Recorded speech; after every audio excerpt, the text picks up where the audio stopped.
നമസ്കാരം. ദർശന ടി വിയിലെ എല്ലാ മാന്യ പ്രേക്ഷകർക്കും സഫലമീ യാത്ര എന്ന ഈ പ്രോഗ്രാമിലേക്ക് ഹാർദവുമായി സ്വാഗതം. ഞാനിന്ന് യുണൈറ്റഡ് അറബ് എമിറേറ്റ്സിൻ്റെ ക്യാപിറ്റലായ അബുദാബിയിലാണ്. സമസ്ത മേഖലകളിലും വികസിച്ചുകൊണ്ടിരിക്കുന്ന, വളർന്നുകൊണ്ടിരിക്കുന്ന ഒരു പ്രദേശമാണ് അബുദാബി. ഒട്ടനവധി പ്രവാസി മലയാളികളുടെ സ്വപ്ന സാക്ഷാത്കാരത്തിൻ്റെ നാടാണ് ഈ അബുദാബി. ഇവിടെ പ്രതീക്ഷകളുടെ, ആഗ്രഹങ്ങളുടെ, സഫലങ്ങളുടെ നാടാണ്. അത് നിറവേറ്റിയ ചാരിതാർത്ഥ്യത്തോടെ ഇരിക്കുന്ന നമ്മുടെ മലയാളികൾ. അതിൻ്റെ പിന്നിൽ കഠിനാധ്വാനവും സത്യസന്ധതയും ആത്മാർത്ഥതയും ഉണ്ട് എന്നുള്ള വസ്തുതയാണ് നമ്മുടെ ഈ പ്രോഗ്രാമിൻ്റെ ഏറ്റവും വലിയ പ്രത്യേകത. ഇന്ന് ഞാൻ നിങ്ങളുടെ മുമ്പിൽ അഭിമാനപൂർവ്വം പരിചയപ്പെടുത്തുവാൻ പോകുന്നത് കൊല്ലം ജില്ലയിൽ നിന്നും 37 വർഷങ്ങൾക്ക് മുമ്പ് ഒരു ജോലി എന്ന സ്വപ്നവുമായി അബുദാബിയിലെത്തുകയും വളരെയധികം കഠിനാധ്വാനവും സത്യസന്ധതയും ആത്മാർത്ഥതയും കൊണ്ട് നേടിയെടുത്ത ഒരു വിജയത്തിൻ്റെ കഥയാണ് ഇന്ന് ഞങ്ങളുടെ അതിഥി എസ് സോമരാജ് സാർ. അദ്ദേഹത്തിൻ്റെ വിജയകഥയിലേക്ക് നമ്മൾ പോവുകയാണ്. ഒട്ടനവധി കാര്യങ്ങളെ നമുക്ക് മനസ്സിലാക്കുവാനും പഠിക്കുവാനും ഈ കഥ കൊണ്ട് നമുക്ക് മനസ്സിലാക്കാൻ കഴിയും. United families catering and food stuff trading കമ്പനിയുടെ managing director S Somaraj sir. അദ്ദേഹത്തെ ഈ പ്രോഗ്രാമിലേക്ക് ഞാൻ ഹാർദവമായി സ്വാഗതം ചെയ്യുന്നു. നമസ്കാരം സാർ. തുടക്കം തന്നെ ഞാൻ പറയുകയാണ്, യുണൈറ്റഡ് ഫാമിലീസ്, ആ ഫുഡ് സ്റ്റഫ് എന്ന ആ കാറ്ററിങ്ങിലേക്ക് യുണൈറ്റഡ് ഫാമിലീസ് എന്നാണ് സാർ പറഞ്ഞത്. ഫാമിലിയുടെ ഐക്യത്തെയാണ് സാറിൻ്റെ സ്ഥാപനത്തിന് നാമകരണം ചെയ്തിരിക്കുന്നത്. ആ ഒരു കാര്യത്തെക്കുറിച്ചൊന്ന് വിശദീകരിക്കാമോ? യുണൈറ്റഡ് ഫാമിലീസ് കാറ്ററിംഗ് എന്നുള്ള ആശയം ഉണ്ടായത് തന്നെ എല്ലാ കുടുംബങ്ങളെയും കോർത്തിണക്കിക്കൊണ്ടു പോകുന്ന ഒരു സ്വപ്നം ഒരു പഴയകാല മലയാളി എന്നുള്ള നിലയിൽ എന്നിൽ ഉദിക്കുകയും അതിൽ ഉൾപ്പെടുത്താവുന്ന ആൾക്കാർ ആരൊക്കെയാണെന്ന് മനസ്സിലാക്കുകയും ചെയ്തിട്ട് ഇങ്ങനെ ഒരു സ്ഥാപനം നടത്തുവാനുള്ള ആഗ്രഹം പ്രകടിപ്പിച്ചപ്പോൾ എൻ്റെ സുഹൃത്തുക്കളായ 1-2 പേര് പറഞ്ഞു, ഈ പേര് വളരെ ഉചിതമാണ്.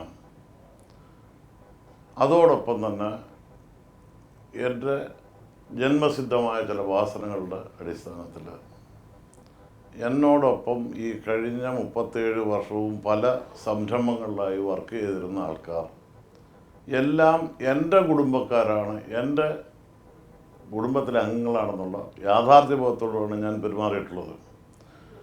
അങ്ങനെ വന്നപ്പോൾ ഇപ്പോൾ ഏകദേശം എൻ്റെ കൂടെ ഒരു 200 കുടുംബങ്ങൾ ജോലി ചെയ്യുന്നുണ്ട്, അല്ലെങ്കിൽ കുടുംബത്തിലെ മെമ്പർമാർ ജോലി ചെയ്യുന്നുണ്ട്. ഇവരെല്ലാവരും എൻ്റെ കൂടെ വർക്ക് ചെയ്യുന്നത് യുണൈറ്റഡ് ഫാമിലി ആയിട്ടാണ്. എന്ന് പറഞ്ഞാൽ അവരുടെ സ്ഥാപനമാണ്, അവരുടെ കുടുംബമാണ്, അവരുടെ കാര്യങ്ങളിലെല്ലാത്തിലും ഞാൻ പങ്കാളിയാണ് എന്നുള്ള ആ യാഥാർത്ഥ്യം കൊണ്ടാണ് ഇങ്ങനെ ഒരു പേര് ഉദയം ചെയ്തതും പ്രാവർത്തികമാക്കിയതും അതൊരു വിജയത്തിലെത്തിക്കുവാനുള്ള ആ ഒരു ഇച്ഛാശക്തി ഉണ്ടായത്. നമ്മളൊരു ലക്ഷ്യം, അതൊരു സദുദ്ദേശമാണെങ്കിൽ അത് വിജയിക്കുമെന്നുള്ളതാണ്. അതാണ് സാർ തെളിയിച്ചത്. കാരണം യുണൈറ്റഡ് ഒരു ഫാമിലിയുടെ ഒരു കൂട്ടായ്മ, അത് നമ്മുടെ കൂട്ടത്തിലുള്ള ആ ഒരു വലിയ ഫാമിലി, അവരാണ് നമ്മുടെ അസറ്റ്. അവർ വർക്ക് ചെയ്യുന്നത് കൊണ്ടാണ് നമുക്ക് മുന്നോട്ട് പോകാൻ തീർച്ചയായിട്ടും. ആ ഒരു കാര്യത്തിലേക്ക് വരുന്നതിന് തൊട്ട് മുമ്പ് കൊല്ലം ജില്ലയിൽ നിന്നും ഏതാണ്ട് 37 വർഷങ്ങൾക്ക് മുമ്പ് ഏതൊരു പ്രവാസിയും നമ്മൾ ഗൾഫിലേക്ക് വരുന്ന ഒരു ജോലി എന്ന സ്വപ്നവുമായിട്ടാണ്. ഞാൻ ഒരു ജോലി എന്ന സ്വപ്നമായിട്ടല്ല ഈ അബുദാബിയിൽ വന്നത്. എൻ്റെ ഒരു സുഹൃത്ത്, ഒരു ആംഗ്ലോ ഇന്ത്യൻ സുഹൃത്ത് എന്ന് പറഞ്ഞാൽ തങ്കശ്ശേരി എന്ന് പറയുന്ന പ്രദേശം ആംഗ്ലോ ഇന്ത്യൻസിൻ്റെ കോളനിയായിരുന്നു. എൻ്റെ കൂടെ പഠിച്ചു വളർന്ന ഒരു സുഹൃത്ത് പേര് മിസ്റ്റർ ഡിസൂസ. അദ്ദേഹം നാട്ടിൽ വന്നു കണ്ടു. എൻ്റെ ചെറുപ്പകാലത്ത് എനിക്ക് വന്നൊരു 10-23 വർഷം പ്രായമുള്ളൂ. അന്ന് ഞാൻ കേരള വിദ്യാർത്ഥി യൂണിയൻ എന്ന് പറയുന്ന കേരള KSUവിൻ്റെ കൊല്ലം ജില്ലാ പ്രസിഡൻ്റായും കോളേജ് യൂണിയൻ ചെയർമാനും ഒക്കെ ആയിട്ട് രാഷ്ട്രീയത്തിൽ നിൽക്കുന്ന ഒരു കാലഘട്ടമാണ്. അദ്ദേഹം പറഞ്ഞു, നീ വന്നപ്പോൾ അന്നത്തെ ആ പെർഫ്യൂമിൻ്റെ മണവും ഈ കൂളിംഗ് ഗ്ലാസിൻ്റെ പകിട്ടുമൊക്കെ കണ്ടപ്പോൾ ഞാൻ പറഞ്ഞു, എന്നെ കൂടെ കൊണ്ടുപോകൂടെ, തമാശയ്ക്ക് വെച്ചോണ്ട്. കാര്യം we are really industrialist from the day one. ഞങ്ങൾക്ക് ഓട് വ്യവസായം അതുപോലെ പല വ്യവസായങ്ങളും ഉണ്ടായിരുന്നൊരു കുടുംബമാണ്. 1-2 ഓട്ട് കമ്പനികളും കാര്യങ്ങളും ഒക്കെ ഉണ്ടായിരുന്നു. അങ്ങനെ കാണാൻ വേണ്ടി അന്ന് വിസ കിട്ടുക എന്നുള്ളത് വളരെ എന്തോ ഒരു സ്വപ്നലോകത്ത് നിൽക്കുന്ന ഒരു കാലാവസ്ഥ ഉണ്ടായിരുന്നൊരു കാലമാണ് ഒരു വിസ. പറഞ്ഞതിൻ്റെ 7ാമത്തെ ദിവസം പുള്ളി എനിക്ക് വിസ കൊടുത്തയക്കുക ചെയ്ത് കൊടുത്തത്. അങ്ങനെ ദുബായ് കണ്ടു, വന്നു. അന്ന് ദുബായ് എന്ന് പറയുന്ന സ്ഥലത്ത് വന്നിറങ്ങി. ദുബായിലാണ് ഇറങ്ങുന്നത്. ദുബായിലിറങ്ങി അവിടെയൊക്കെ കണ്ടു കഴിഞ്ഞു. എന്തോ ഒരു മാഗ്നറ്റിക് അട്രാക്ഷൻ ഈ ഭൂമിയുമായി ഉണ്ടായി എന്നതാണ് സത്യം. ഇവിടെ വരികയും ഇങ്ങനെയൊക്കെ കൂടുകയൊക്കെ ചെയ്ത് ഒരു 2-3 മാസം ഞങ്ങളുടെ സുഹൃത്തുക്കളെ ഒന്നിച്ച്. അയാൾ ഷിപ്പിലെ ക്യാപ്റ്റനായിരുന്നു വർക്ക് ചെയ്യുന്നത്. നിന്നപ്പോൾ 1-2 സുഹൃത്തുക്കൾ ഇവിടെ ഉണ്ട്. അവരും ഒക്കെ ആയിട്ട് കൂടിയപ്പോൾ പറഞ്ഞു നമുക്കൊരു നല്ല ജോലി തരപ്പെടുത്താം. അങ്ങനെ ഞാൻ ഷേഖ് താനൂൻ ബിൻ മുഹമ്മദ് എന്ന് പറയുന്ന അലയൻ റൂളറുടെ ഓഫീസിൽ ജോലിക്ക് ജോയിൻ ചെയ്തു. അവർ എനിക്ക് തന്ന അസൈൻമെൻറ്റ് എന്ന് പറഞ്ഞാൽ 2 പ്രോജക്റ്റാണ്. അലയൻ poultry farm and dairy farm പ്രോജക്റ്റിൻ്റെ coordination between 2 companies. One is Lohmann കെക്സ്മാൻ ആൻഡ് ബ്രിട്ടീഷ് ലൈഫ് സ്റ്റോക്ക്. ആ ഒരു ദൗത്യം വിജയിച്ചപ്പോൾ അവരെനിക്ക് കൂടുതൽ പ്രോത്സാഹനങ്ങൾ തന്നു. ഞാൻ 80കളിൽ അത് നിർത്തി. 80-ൽ ഞാൻ സ്വന്തമായിട്ടൊരു ബിസിനസ് സ്റ്റാർട്ട് ചെയ്തു. 84-ൽ അതൊരു വലിയ പരാജയമായി. എന്തായിരുന്നു 80-ൽ ഫുഡ് സ്റ്റോപ്പ് ട്രേഡിംഗ് ആണ്. അത് 4 വർഷം കൊണ്ട് നല്ല ഫ്ലറിഷ് ചെയ്തു. പക്ഷേ ചില സാഹചര്യങ്ങൾ കൊണ്ട് എൻ്റെ പാർട്ട്ണർഷിപ്പ് ലെവലിലുണ്ടായ ഡിസ്പ്യൂട്ട് കൊണ്ട് അത് കൊളാപ്സ് ആകേണ്ടി വന്നു. 84-ൽ അത് നിർത്തി. വീണ്ടും ഞാൻ നാട്ടിലേക്ക് പോയി. 85-ൽ വീണ്ടും തിരിച്ചു വന്നു. 85 തിരിച്ചു വന്നിട്ട് ഞാൻ ബഡ്കോ അബുദാബി എന്ന് പറഞ്ഞ ഒരു സ്ഥാപനമാണ് പിന്നീട് ഉണ്ടാക്കുന്നത്. എന്ന് പറഞ്ഞാൽ ജനറൽ ട്രേഡിംഗ് ലൈസൻസ്. അതിൽ എനിക്ക് ആത്മാർത്ഥമായി ഈ നാട്ടുകാരനായ ഒരു അറബി സാലം ബൽഹാം എന്ന് പറയുന്ന അദ്ദേഹത്തിൻ്റെ പ്രോത്സാഹനം കൊണ്ട് 94 വരെ ഫ്ലറിഷ് ചെയ്തു പോയത്. വിജയത്തിലേക്ക് പോയി. 94-ൽ ഞാൻ ഗവൺമെൻറ് ഓഫ് ഇന്ത്യയുമായിട്ട് ഒരു ഷുഗർ ബിസിനസ്സിൽ എൻട്രി ചെയ്തു. കൽപ്പനാഥ് റോയ് എന്ന് പറയുന്ന മിനിസ്റ്ററുമായിട്ട് ചേർന്നിട്ട്. അതൊരു സ്കാൻഡലായി വലിയ ഒരു പ്രശ്നം ഉണ്ടാക്കി. അതോട് 94-ൽ ആ സ്ഥാപനം പൂട്ടേണ്ടി വന്നിരിക്കും. നിങ്ങൾക്കൊക്കെ അറിയാം 94-ലെ ഷുഗർ സ്കാൻഡലും മിസ്റ്റർ AK ആന്റണി രാജിവെച്ചു. അദ്ദേഹം പോയി. ആ ഡീല് ബ്രേക്കായി. അതൊരു വലിയ turn point in my life. ബാധ്യതകളും പ്രശ്നങ്ങളും ഒക്കെ ആയിട്ട് ഒരുപാട് 84-നേക്കാൾ രൂക്ഷമായ പ്രശ്നം. അത് 1.1 million metric ton of sugar importing to India, exclusive right for Budco Abu Dhabi. അതായിരുന്നു ആ കോൺട്രാക്ട്. അത് വന്നു കഴിഞ്ഞപ്പോൾ വീണ്ടും പരാജയത്തിലേക്ക് പോയി. വീണ്ടും തുടങ്ങി.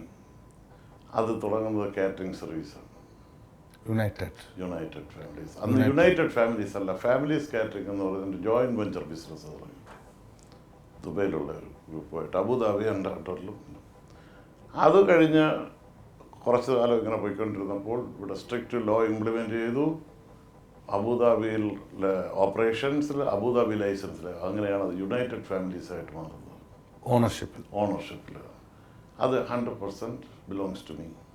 അവിടുന്ന് ഇതുവരെയും ദൈവാനുഗ്രഹവും പ്രവർത്തന ശുദ്ധിയുമാണ്. സാറ് പറഞ്ഞു 84-ലുണ്ടായ ഒരു പ്രതിസന്ധി, അത് വളരെ ഷോർട്ടായിട്ട് 2 വർഷം കൊണ്ട് അത് തരണം ചെയ്യാൻ സാധിച്ചു. അത് കഴിഞ്ഞ് 94-ല് ഓരോ പ്രതിസന്ധികൾ വരുമ്പോഴും നമുക്ക് തളരാതെ മുന്നോട്ട് പോകാനുള്ള ആ ഒരു വിൽ പവർ എവിടെ? ആ ഒരു വിൽ പവർ എന്ന് പറഞ്ഞാൽ എൻ്റെ കുട്ടിക്കാല രാഷ്ട്രീയത്തിൽ നിന്നുണ്ടായതാണ്. കുട്ടിക്കാല രാഷ്ട്രീയത്തിലെ എൻ്റെ വലിയ അനുഭവ സമ്പത്തായിരുന്നു വിൽ പവർ എന്ന് പറയുന്നത്. ആണ്. അത് കലാലയ രാഷ്ട്രീയത്തിലും കലാപമായിരുന്നു. കലാപം രൂക്ഷിതമായിരുന്നു ആ കാലഘട്ടത്തിൽ. പ്രത്യേകിച്ച് SFIയും KSUമായിട്ട് ഒക്കെ ഉണ്ടാകുന്ന അതിൻ്റെ ആ ഒരു കാലഘട്ടം എന്ന് പറയുന്നത് കേരള രാഷ്ട്രീയത്തിലല്ല, ഇന്ത്യൻ രാഷ്ട്രീയത്തിൽ തന്നെ ഏറ്റവും വലിയ കോളിളക്കം സൃഷ്ടിച്ചിരുന്ന ഒരു വിദ്യാർത്ഥി കലാലയ രാഷ്ട്രീയ രംഗം അന്നുണ്ടായിരുന്നു. നിങ്ങൾക്ക് അറിയാവുന്ന കാര്യങ്ങൾ. വളരെ ഒരു പ്രസക്തമായ ഒരു ചോദ്യം സാർ. കാരണം ഒരാളിപ്പോൾ ഈ ചോദ്യത്തിനൊരു പ്രസക്തി ഇല്ല ഇപ്പോൾ. എന്നാലും ഒരു പക്ഷേ ഗൾഫിലേക്ക് വന്നില്ലെങ്കിൽ ഒരു രാഷ്ട്രീയ പ്രവർത്തകനായി നാട്ടിലുണ്ടാവുമായിരുന്നു. എൻ്റെ കൂടെയുള്ള എല്ലാ ആൾക്കാരും ഒന്നുകിൽ അവർ MLA-മാരാണ്, MP-മാരാണ്, മന്ത്രിമാരാണ്. എൻ്റെ കാലഘട്ടത്തിലുണ്ടായിരുന്ന അവരെല്ലാവരും ഇന്ന് എൻ്റെ സുഹൃത്തുക്കളാണ്. എല്ലാവരും നല്ല ബന്ധം സൂക്ഷിക്കുന്നവരും, ജൂനിയറായിട്ട് നിന്ന ആൾക്കാരും എല്ലാവരും അത് ഉമ്മൻചാണ്ടി മുതൽ ഇങ്ങേ അറ്റത്തുള്ള ഈ താഴേക്കിടയിലുള്ള എൻ്റെ വാർഡ് പ്രവർത്തകരുമായി ഇന്നും നിത്യം ബന്ധം പുലർത്തുന്ന ഒരാളാണ് സാർ. ഞാൻ ആ രീതിയിലാണ്. ശരിക്കും ആ ഒരു ബാല്യകാലം സാറ് പറഞ്ഞു, കാരണം ഒരു വ്യവസായിക കുടുംബത്തിലാണ് സാർ ജനിച്ചത്. പിതാവിന് ഒരു ബിസിനസ് ആയിരുന്നു അല്ലേ സാർ? പിതാവിനല്ല, എൻ്റെ അപ്പൂപ്പന്മാരിൽ നിന്നും അവർ ഞങ്ങൾക്ക് ഈ മുതലാളി സ്ഥാനമുള്ള ഒരു കുടുംബമാണ്. അല്ല, മുതലാളി ഇന്ന് കാണുന്ന മുതലാളിയല്ല അന്നത്തെ പാരമ്പര്യമായിട്ട്. കാരണം അതുകൊണ്ടാണ് ഞാൻ പറഞ്ഞത്, സ്വന്തമായിട്ട് സ്വന്തം പേരിൽ കൊല്ലം ടൗണിനകത്ത് സ്വന്തമായിട്ട് ഫേമസ് ആയ അമ്പലം സൃഷ്ടിച്ചതും, തങ്കശ്ശേരിയിലുള്ള ആ അമ്പലം കോത്തലവേല എന്ന് പറയുന്ന അമ്പലം സൃഷ്ടിച്ചതും അതിൻ്റെ ഇന്നത്തെ രക്ഷാധികാരിയും അതിൻ്റെ പ്രസിഡന്റും ഞാനാണ്. അതിന് മാറ്റങ്ങൾ വന്നിട്ടില്ല. അപ്പോൾ ശരിക്കും അപ്പൂപ്പന്മാർ പൂർവികരായിട്ടുണ്ടാക്കിയ ബിസിനസ് സംരംഭങ്ങൾ അത് അച്ഛനെന്ന് കൈമാറി അങ്ങനെ നടത്തി വരികയായിരുന്നു. ആ ഒരു പാരമ്പര്യവും ബ്ലഡിനകത്തുണ്ട്. അത് മാറ്റി വെക്കാൻ പറ്റില്ല. ഒരു പക്ഷേ നമ്മളെ ഈ ഒരു പ്രോബ്ലംസുകളൊക്കെ വരുമ്പോൾ നമുക്കത് ധൈര്യപൂർവ്വം നേരിടാൻ കഴിഞ്ഞത് സാർ നേരത്തെ ഇൻബോൺ ആണ്. Inborn talent is there. അതോടൊപ്പം തന്നെ നമ്മൾ സത്യവും നീതിയും ന്യായവുമായ പ്രവർത്തനങ്ങൾ ചെയ്താൽ ദൈവം നിങ്ങളോടൊപ്പം ഉണ്ടാകും എന്ന് വിശ്വസിക്കുന്ന ഒരാളാണ്. സത്യം ഉണ്ടാകണം, ചെയ്യുന്ന പ്രവർത്തനം നീതി ഉണ്ടാകണം, ന്യായം ഉണ്ടാകണം. പണം മനുഷ്യനുണ്ടാക്കിയതാണ്, അല്ലാതെ പണം മനുഷ്യനെ ഉണ്ടാക്കിയിട്ടില്ലല്ലോ. ഇല്ല. അപ്പോൾ പണത്തിൻ്റെ പുറകെ പോവുക എന്നുള്ളൊരു പ്രിൻസിപ്പിൾ എന്നിലില്ല. ഇല്ല, അതാണ് അല്ല, അത് ഒരു വശം. പിന്നെ കിട്ടുന്നതിൻ്റെ ഒരു വീതം ആ റിയലി നീഡി പുവർ എന്ന് പറഞ്ഞാൽ സാധുക്കൾക്ക്, കാരുണ്യ ജീവകാരുണ്യ പ്രവർത്തനങ്ങളായാലും റിയലി നീഡി പുവർ എന്ന് പറഞ്ഞാൽ അതിനകത്തെല്ലാം വരുന്നുണ്ട്. അത് കാത്തു സൂക്ഷിക്കുക. അത് 1 രൂപയായാലും 1 കോടി രൂപയായാലും എല്ലാം തുല്യമാണ്. പക്ഷേ അത് വലത് കൈ കൊണ്ട് കൊടുക്കുന്ന ഇടത് കൈ അറിയരുതെന്നുള്ള പ്രിൻസിപ്പിൾ പറഞ്ഞാൽ ആ ഒരു സിസ്റ്റമാറ്റിക് ആയിട്ടുള്ള ലൈഫാണ് സാർ. ആ ഒരു സിസ്റ്റമാറ്റിക് ലൈഫാണ്. എത്രാമത്തെ മകനായിരുന്നു സാർ? ഞാൻ മൂത്ത മകൻ. ബാക്കി താഴെ എത്ര? എനിക്ക് നേരെ ഇളയ ആള് retired professor from SN college. അതിന് ഇളയ ഒരാളുണ്ട്, അയാൾ സയൻറ്റിസ്റ്റാണ് ഭാവനഗർ യൂണിവേഴ്സിറ്റിയിൽ. 4ാമത്തെ ആളെന്ന് പറയുന്നത് എൻ്റെ അനിയൻ, സ്വന്തം വീട്ടുകാരും കാര്യങ്ങളൊക്കെ ആയിട്ട് നിൽക്കുന്നു. 5ാമത്തത് തങ്കച്ചി പ്രഭാകരൻ എന്ന് പറഞ്ഞൊരു സഹോദരിയുണ്ട്. അത് മഹിളാ കോൺഗ്രസിൻ്റെ സംസ്ഥാന ജനറൽ സെക്രട്ടറിയും രാഷ്ട്രീയ പ്രവർത്തകയും DCC സെക്രട്ടറി, ഇങ്ങനെയൊക്കെയുള്ള രീതിയിൽ പ്രവർത്തനങ്ങളിൽ പോകുന്നു. ശരിക്കും വളരെ സന്തോഷമായ ഒരു കുടുംബ അന്തരീക്ഷം. എനിക്ക് 2 മക്കളുണ്ട്. മൂത്ത ആൾ ഇപ്പം ഡോക്ടറായിട്ട് പ്രാക്ടീസ് ചെയ്ത് കസ്തൂർബ മെഡിക്കൽ കോളേജ്, നിധിരാജ്. എൻ്റെ മകൻ പൃഥ്വിരാജ് ഇപ്പോൾ എൻജിനീയറിംഗിൽ ഫൈനൽ ഇയർ സ്റ്റുഡൻ്റാണ്. വിവാഹം കഴിച്ചിരിക്കുന്നത് മാവേലിക്കര. വളരെ സന്തോഷമായ ഒരു കുടുംബ ജീവിതമാണ് സാറിൻ്റെ. സന്തോഷം എന്ന് പറഞ്ഞാൽ ഒരു കാര്യമുണ്ട്, എന്ത് കിട്ടിയാലും സന്തോഷമാണ്, കിട്ടിയില്ലെങ്കിലും സന്തോഷം. അൽഹംദുലില്ലാ, ആ വാക്കിൻ്റെ അർത്ഥം അറിയാറുണ്ട്. അതെ, എല്ലാം ദൈവത്തിന് സ്തുതി. കിട്ടിയതിനും കിട്ടാനുള്ളതിനും കിട്ടാതിരുന്നതിനും സ്തുതിയാണ് അൽഹംദുലില്ലാ എന്നുള്ളത്. ആ വാക്ക് ശരിക്കും നമ്മൾ ഒരു രാഷ്ട്രീയ പ്രവർത്തകനായിരുന്ന ഒരാൾ, സാധാരണ ഒരു രാഷ്ട്രീയ പ്രവർത്തകൻ ഒരു കാരണവശാലും രാജ്യം വിട്ട് മറ്റൊരു രാജ്യത്തേക്ക് പോവില്ല. അത് എന്തെങ്കിലും ഒരു കാരണങ്ങളാവാം. കാരണം സാമ്പത്തികമായിട്ട് ഒരിക്കലും സാറിന് ഒരു ബുദ്ധിമുട്ട് അവിടെ ഉണ്ടാവില്ല. കാരണം കാരണവരായിട്ട് പൂർവികരായിട്ട് ഉണ്ടാക്കിയ വ്യവസായ സംരംഭങ്ങൾ അവിടെ ഉണ്ട്. അപ്പോൾ വെറുതെ ഒരു സ്ഥലം നോക്കാം എന്ന് കരുതി വന്നു. സാറ് നേരത്തെ പറഞ്ഞു, ഈ രാജ്യം എനിക്കെന്തോ ഒരു മാഗ്നറ്റിക് പവർ പോലെ എന്നിലേക്ക് പിടിച്ചു നിർത്തി. ഇവിടുത്തെ ഭരണാധികാരികൾ ഷെയ്ഖ് സായിദ് പോലെയുള്ള ദീർഘവീക്ഷണമുള്ള നല്ല ഭരണാധികാരികളാണ് ഈ രാജ്യത്തിൻ്റെ വികസനത്തിന് പ്രത്യേകമായിട്ട് അവരുണ്ടാക്കിയ അവരുടെ വിഷനാണ്. അതുമാത്രമല്ല, ഈ രാജ്യത്തെ ഭരണാധികാരികളെ പോലെ വിശാല ഹൃദയരും മനുഷ്യസ്നേഹികളുമായിട്ടുള്ള ഒരു ഭരണാധികാരിയും ഈ ദുനിയാവിൽ, ഈ ലോകത്തില്ല. എന്ന് പറഞ്ഞാൽ ഞങ്ങളൊക്കെ ഇവിടെ വരുന്ന കാലഘട്ടത്തിൽ അരിയാഹാരത്തിന് കൊതിച്ചിട്ടുള്ള ആൾക്കാരാണ്. അന്നും അവരുണ്ടാക്കുന്ന ആഹാരത്തിൻ്റെ പാകം തന്നിട്ട് നിങ്ങൾ വരിക കഴിക്കുക എന്ന് പറഞ്ഞ് ഞങ്ങളെ കൂട്ടിക്കൊണ്ടുപോയി തരുന്ന ഒരു ഏർപ്പാടുണ്ടായിരുന്നു. അതുപോലെ അന്നൊരു മലയാളി ഇവിടെ വന്നാൽ, വേറൊരു മലയാളി കണ്ടാൽ ആദ്യം ചെയ്യുക, പരിചയപ്പെട്ടാൽ ആദ്യം ചെയ്യുന്നത് ഒരു കവർ, ലെറ്റർ എഴുതാനുള്ള ഒരു കവർ, ഒരു കെട്ട് കവറും ലെറ്റർ പാഡും ഒരു പേനായി വാങ്ങിച്ചു കൊടുക്കുന്ന ഏർപ്പാടുണ്ടായിരുന്നു. അത് കഴിഞ്ഞ് കൂട്ടി റൂമിൽ കൊണ്ടുപോയിട്ട് ഒരു മെത്തയോ ഒരു പായ്, അന്ന് പായ ഉള്ളത്, പുൽപ്പാ പോലുള്ള പാ, അത് വിരിച്ചു കൊടുക്കും. എന്നിട്ട് ഭക്ഷണം ഉണ്ടാക്കി കൊടുക്കും. ഭക്ഷണം ഉണ്ടാക്കും. നിങ്ങളൊരു ജോലി കണ്ടുപിടിക്കുക, അല്ലെങ്കിൽ ജോലി കണ്ടുപിടിക്കാൻ ഞങ്ങൾ നിങ്ങളെ സഹായിക്കും. അങ്ങനൊരു വലിയ ബന്ധം ഇവിടെ ഉണ്ട്. ഇന്നൊരു മലയാളി വന്നാലോ കണ്ടാലോ ഒരു അച്ഛൻ മകനെ പോലും തിരിഞ്ഞു നോക്കാത്ത ഒരു സാഹചര്യം ഇവിടെ ഉള്ളത്.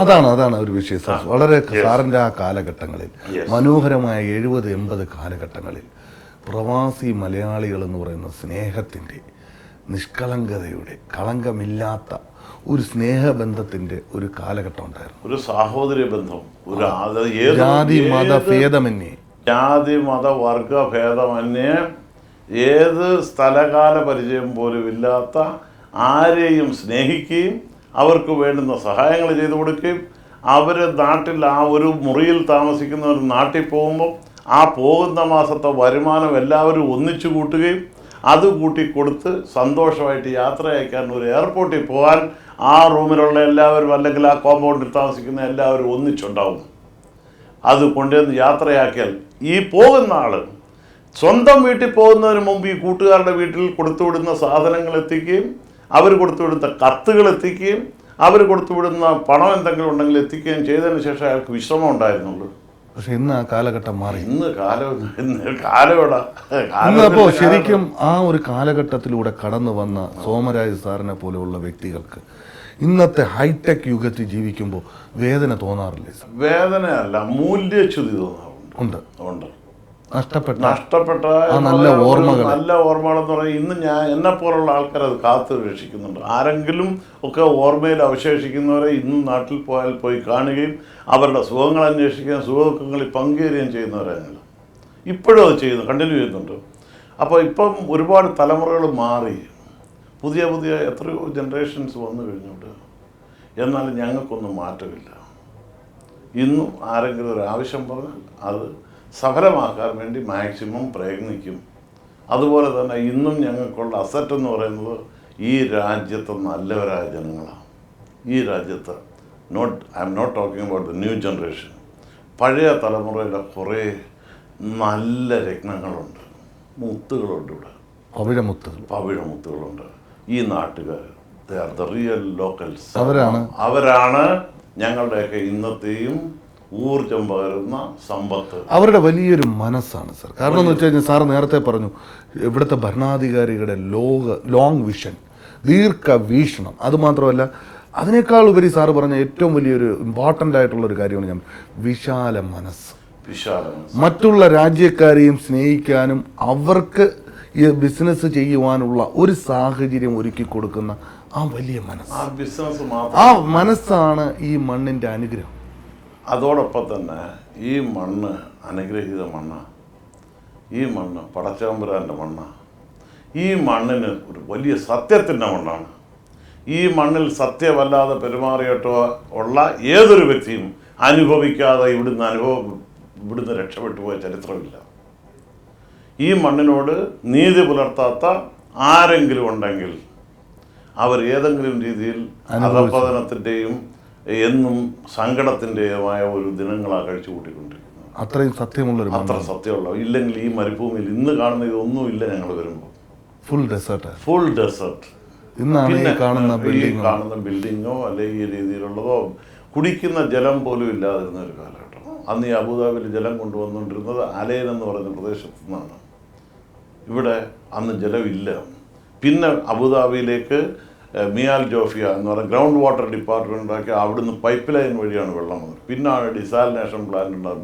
വാട്ടർ അത് ഇലക്ട്രിസിറ്റി ഉണ്ടായതിനു ശേഷം അന്ന് 2 ജനറേറ്റർ ഇവിടെ ഉണ്ട്. ആ ജനറേറ്ററിൽ നിന്നുള്ള ഇലക്ട്രിസിറ്റിയാണ് അതാണ് ഷാബിയ പവർ ഹൗസ് എന്ന് പറഞ്ഞുകൊണ്ടിരുന്നത്. അതിൽ നിന്നാണ് പാലസുകളിലേക്കും പ്രധാനപ്പെട്ട വീടുകളിലേക്കും ഒക്കെ ഇലക്ട്രിസിറ്റി വരുന്നുണ്ട്. അങ്ങനെ ഒരു കാലമുണ്ട്. അപ്പോൾ എന്തു വന്നാലും ആസ്വദിക്കണം, മുന്തിരിച്ചാറ് പോലുള്ളൊരു ഈ ജീവിതമെന്ന് എന്നും പ്രാർത്ഥിക്കുന്ന ഒരാൾക്കാരാണ്. ശരിക്കും ആ ഒരു സ്നേഹത്തിൻ്റെ ഒക്കെ ആ ഇതിലാണ് സാർ ഈ 37 വർഷം കഴിഞ്ഞു പോയത്. എങ്ങനെ കഴിഞ്ഞു പോയി എന്ന് പോലും ഞങ്ങൾക്കറിയത്തില്ല. It is automatic process.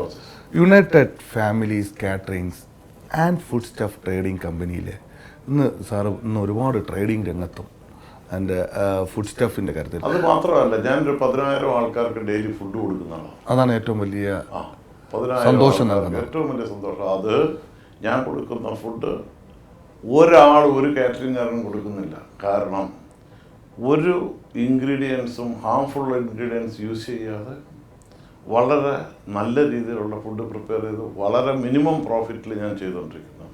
എൻ്റെ minimum profit with high turn ഓവറാണ് എൻ്റെ പ്രിൻസിപ്പിൾ. അല്ലാതെ high profit with slow turn over അല്ല.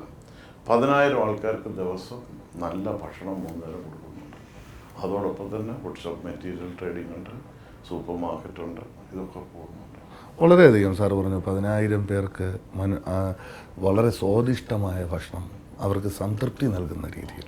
അതാണ് ഒരു ഭക്ഷണം ഒരാൾ നമ്മൾ കൊടുക്കുന്നുണ്ടെങ്കിൽ അത് സാറ്റിസ്ഫാക്ഷനാണ്. അത് എത്രത്തോളം സാർ അത് അനുഭവിച്ചറിയും ഈ മുറിയിൽ ഞാനിത് അനുഭവിച്ചറിഞ്ഞെന്ന് പറഞ്ഞാൽ സാറ്റിസ്ഫാക്ഷൻ മനസ്സിലാക്കണമെങ്കിൽ അവരുടെ മുഖഭാവവും അവരുടെ പ്രകൃതവും കണ്ടാൽ മനസ്സിലാവും. എൻ്റെ ഉള്ളിൽ ചിരിക്കും എന്ന് പറഞ്ഞാൽ എൻ്റെ സ്റ്റൊമക്കിലുണ്ടാകുന്ന ബുദ്ധിമുട്ടുകൾ പോലെയാണല്ലോ വേറൊരു മനുഷ്യൻ്റെ സ്റ്റൊമക്കിലുണ്ട്. എൻ്റെ മകനൊരു വയറ്റുവേദന വന്നാൽ അവൻ്റെ അച്ഛനും അമ്മയും കരയും. അതുപോലെയാണ് എൻ്റെ വീട്ടിൽ വന്ന് ഈ ഭക്ഷണം കഴിക്കുന്ന 10,000 പേരെന്ന് വിചാരിക്കുന്ന ഒരാളാണ് ഞാൻ. പറഞ്ഞ് മനസ്സിലായല്ലോ അതിൻ്റെ ആ കൺസെപ്റ്റ്. അതുകൊണ്ട് വളരെ സ്ട്രിക്റ്റ് കൺട്രോളാണ്.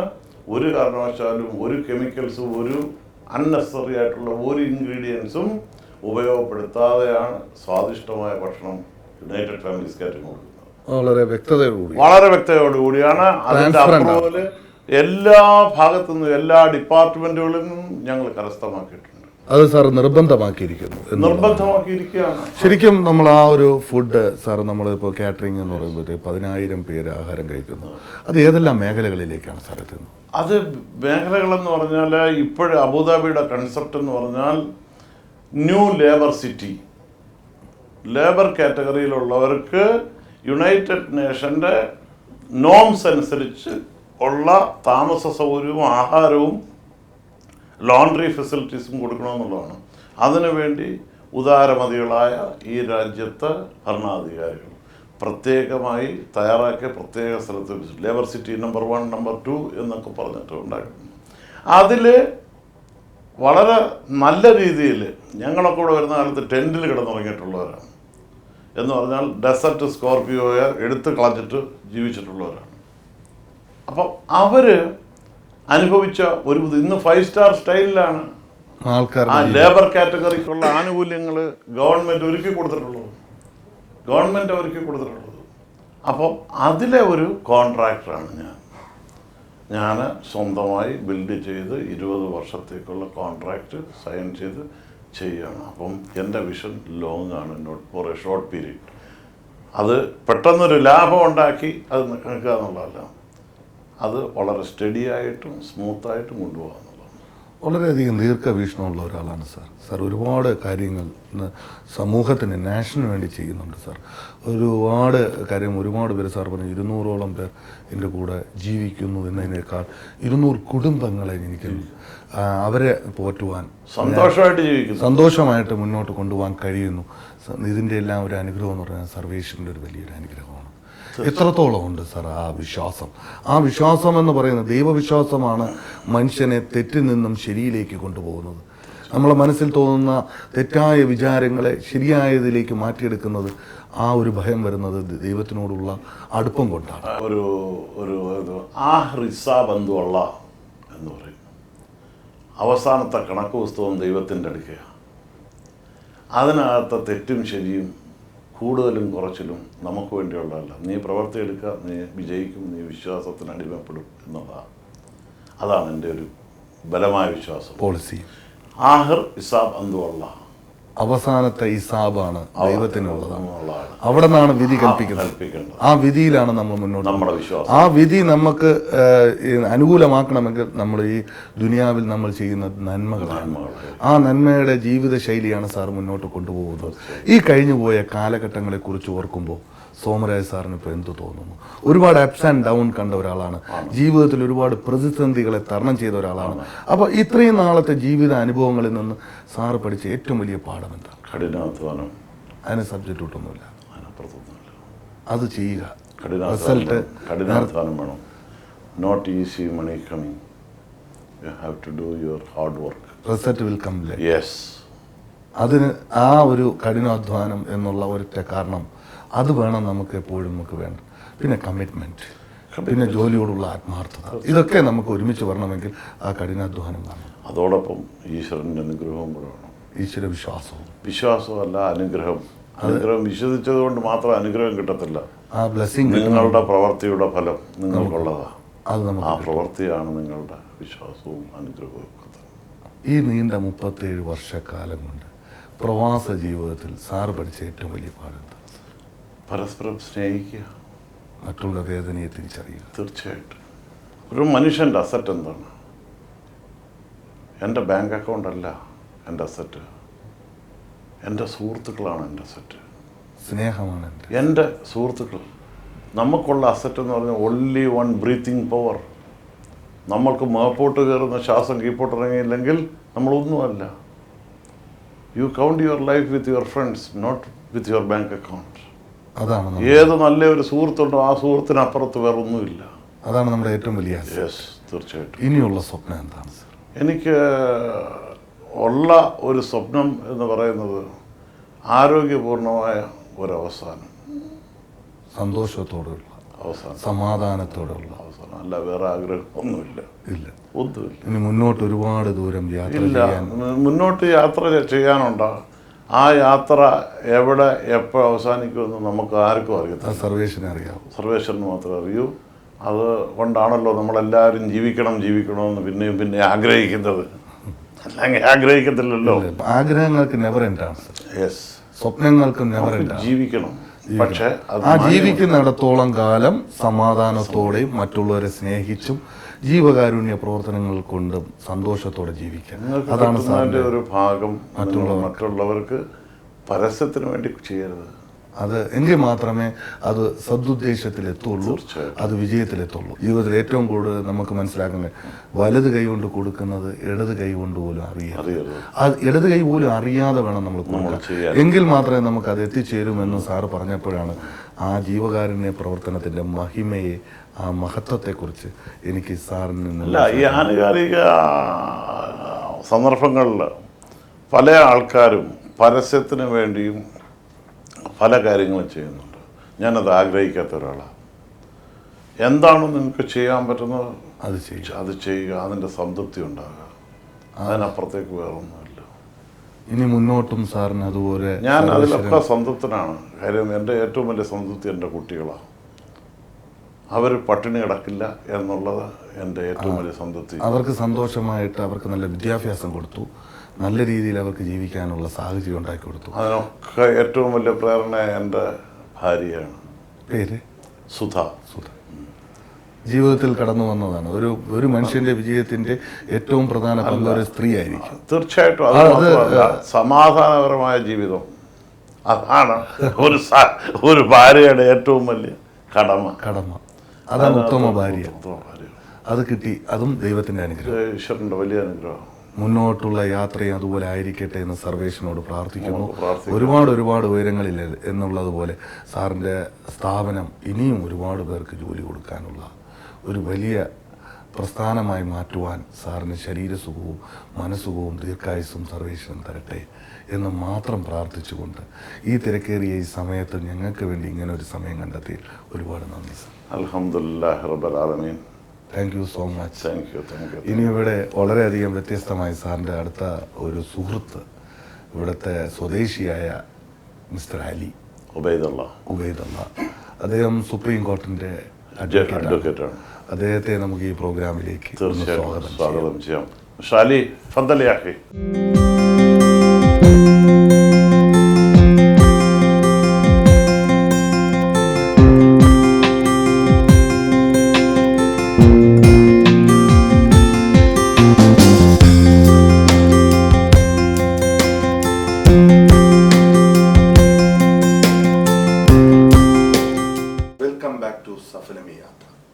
ഇന്ന് ഞങ്ങളുടെ ഒരു അതിഥിയുണ്ട്, സാറിൻ്റെ വളരെ അടുത്ത സ്നേഹിതനാണ്. കാരണം സ്നേഹബന്ധങ്ങൾക്ക് വില കൊടുക്കുന്ന ഒരാളാണ് സാർ, സോമരാജ് സാർ. അദ്ദേഹത്തിൻ്റെ അടുത്ത സുഹൃത്തും സുപ്രീം കോർട്ടിൻ്റെ ലോയറുമായ ശ്രീ അലി ഉബൈദുള്ള, അദ്ദേഹം ഇവിടെ ഞങ്ങളുടെ അതിഥിയായിട്ട് എത്തിയിട്ടുണ്ട്. അദ്ദേഹത്തെക്കുറിച്ച് സോമരാജ് സാറാണ് ആദ്യം പറയേണ്ടത്. കാരണം ആ സ്നേഹബന്ധത്തിൻ്റെ ആ കഥ ഫസ്റ്റ് സോമരാജ് സാർ പറയും. ഒരു സുഹൃത്തിനുപരിയായ ഒരു സഹോദരൻ എങ്ങനെയായിരിക്കണം എന്നുള്ളത് മനസ്സിലാക്കി പ്രവർത്തിക്കുന്ന ഒരു സുഹൃത്ത്, അതാണ് അലി ഉബൈദുള്ള. അദ്ദേഹം എല്ലാ വിഭാഗം ജനങ്ങളെയും സ്നേഹിക്കുന്ന ഒരു വ്യക്തിയാണ്. അദ്ദേഹത്തിനെ കൊണ്ട് ചെയ്യാവുന്നത് വിത്തിൻ ദ ലിമിറ്റ് എന്തൊക്കെ സഹായങ്ങൾ ചെയ്യാൻ പറ്റുമോ അത് ഏത് സമയത്തും ആർക്ക് വേണ്ടിയും ചെയ്യുന്ന ഒരു നല്ല സുഹൃത്ത്, ഒരു നല്ല മനുഷ്യസ്നേഹി, ഒരു വലിയ മനസ്സിൻ്റെ ഉടമ, അതാണ് അലി ഉബൈദുള്ള. സാർ അതുകൂടാതെ സാർ പറഞ്ഞു ഒരുപാട് ചാരിറ്റി കേരളത്തിൽ എന്നുള്ളതല്ല, അദ്ദേഹത്തിൻ്റെ ചാരിറ്റി എന്ന് പറയുന്നത് ചെയ്യാവുന്നത് മനസ്സിലാക്കി ചെയ്യുക എന്നുള്ളതാണ്. ചെയ്യാവുന്നത് മനസ്സിലാക്കി ചെയ്യുന്നതും അല്ല വെറും ചാരിറ്റി ചെയ്യുന്നതുമായിട്ട് ഒരുപാട് വ്യത്യാസങ്ങളുണ്ട്. എന്താണെന്ന് ആവശ്യകത മനസ്സിലാക്കി പഠിച്ച് അനുകൂലമായ തീരുമാനങ്ങളെടുത്ത് പ്രാവർത്തികമാക്കുക, അതാണ് അദ്ദേഹത്തിൻ്റെ ഏറ്റവും വലിയൊരു ഗുണം. അതാണ് അത്. അലി സാർ, അസ്സലാമു അലൈക്കും. And Somaraj sir told me about you. You are more than a friend, brother, like a brother. Just tell us about Somaraj sir. Somaraj is my brother. We started our life dancing together when we are still young. Relationship. Yeah, with he and his family and my family. We are living as one family. Yeah, that's main things for our life. We are every day together. We are see each other. At least if we are traveling like that, we are content together even outside the state like that. No different at all, Indian and you, nothing. Nationality we cannot say it is different between human being like that. The brother is brother. We cannot say this is nationality or religion or anything. It's nothing different for us. Finally, we are human being. Yeah. Sometimes you're getting some brothers is not came from your mother's stomach also. Sometimes you have your brother, but you are having relation with him or some good contact together with him like that. This is the life like that. Like that. Yeah. You have been visited before Kerala? I did Kerala So many times. So many times. I went there and I visited a lot of state of India also. Yes. Yeah, also I visited there. My family's relation with Indian is more than 400 years. 400 years. Yeah, but my family is working per business long time and between Calicut and Bombay and Kerala like that. I have some families in India and Bombay special. They know my family's long time and we have still the relation also going on. In Calicut also. In Calicut and Bombay. Bombay also. Yeah. You like Kerala? Yeah. He love Kerala. I love Kerala. Not like love Kerala. Yeah, Like for me, Kerala. if they told me to choose which city you live after, I can say Kerala better. Kerala. Yeah. That much you are liking? Yeah, because the system, same system. The people's same mentality. How the simple living like that. I like that. And the environment he loves. Loves. Thank you very much because you are giving a valuable time for us Thank you. and talking about Somaraj sir and our Kerala. Thanks a lot. Thanks. Nice to meet you. Okay sir, വളരെ സന്തോഷം. കാരണം ഇങ്ങനെ ഒരു സ്നേഹബന്ധത്തിൻ്റെ കഥയും കൂടി നമ്മുടെ ഈ എപ്പിസോഡിൽ ഉൾപ്പെടുത്താൻ കഴിഞ്ഞതിൽ ഒരുപാട് താങ്ക് യു വെരി മച്ച്. ഈ എപ്പിസോഡ് ഇവിടെ അവസാനിക്കുകയാണ്. സോമരാജ് സാറിൻ്റെ ജീവിതാനുഭവങ്ങളിൽ നിന്ന് നമുക്ക് മനസ്സിലാക്കാൻ കഴിഞ്ഞ ഏറ്റവും വലിയൊരു കാര്യം സാർ ഇടയ്ക്ക് പറഞ്ഞു, നമ്മുടെ ഇത്രയും നാൾ ജീവിക്കുമ്പോൾ പണമല്ല നമ്മുടെ അസറ്റ്, സ്നേഹബന്ധമാണ്, കൂട്ടുകാരാണ് എൻ്റെ അസറ്റ്. അതാണ് ഞാൻ ഈ ഒരു പ്രോഗ്രാമിൽ മിസ്റ്റർ അലി ഉബൈദുള്ളയെ ഈ പ്രോഗ്രാമിൽ ഗസ്റ്റായി ക്ഷണിച്ചതും. ആ സ്നേഹബന്ധത്തിൻ്റെ കഥ അദ്ദേഹം പറഞ്ഞപ്പോൾ ശരിക്കും നമ്മളെല്ലാം ഇവിടെയാണ് മനുഷ്യത്വത്തിൻ്റെ കഥ, ഹ്യൂമൻ ബീയിങ്. ഇവിടെ അത് മാത്രമേ നമുക്ക് ബാക്കിയുണ്ടാവുള്ളൂ. ഒരുപാട് വിജയത്തിൻ്റെ അടുക്കിലേക്ക് പോകുമ്പോഴും അപ്സ് ആൻഡ് ഡൗൺ, അത് പാർട്ട് ഓഫ് ലൈഫ്. അവിടെ നമ്മൾ അത് തരണം ചെയ്യാൻ ഉള്ള മനക്കരുത്ത് ഇതുപോലുള്ള സുഹൃത്തുക്കളാണ്. സോമരാജ് സാർ ഇനിയും മുന്നോട്ട് ഒരുപാട് ദൂരെ യാത്ര ചെയ്യട്ടെ. ആ സ്ഥാപനത്തിൽ ജീവിക്കുന്ന 200 കുടുംബങ്ങളാണ്. ആ കുടുംബങ്ങളുടെ നന്മയ്ക്ക് വേണ്ടി സർവേശ്വരൻ ഒരുപാട് മുന്നോട്ട് കൊണ്ടുപോകാൻ അദ്ദേഹത്തിന് ദീർഘായുസ്സും മനസ്സുഖവും ശരീരസുഖവും നൽകട്ടെ എന്ന് ആത്മാർത്ഥമായി പ്രാർത്ഥിച്ചുകൊണ്ട് ഈ എപ്പിസോഡ് ഞാൻ ഇവിടെ വൈൻഡപ്പ് ചെയ്യുന്നു. നന്ദി, നമസ്കാരം.